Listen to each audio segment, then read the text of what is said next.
Hey everybody, what's up and welcome back to today's video guys. And today guys, I'm going to be showing you how to add an image with text in Shopify. This is a very simple thing to do, so make sure to watch this quick and easy video till the very end and follow my steps correctly so you can make sure that this works the same for you and you can do this yourself. But yeah guys, let's get straight into it.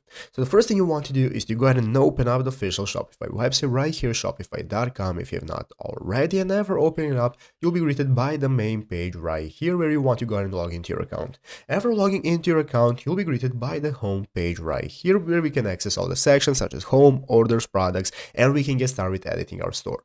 So if you open up the online store section right here, this is going to open up the themes section of our store where we can take a look at our theme and we can get started with editing and customizing how our store looks. So you have multiple options. You can either click the three dots right here that's going to enable you to edit code, edit default theme content, and so on, or you can just click on the customize button.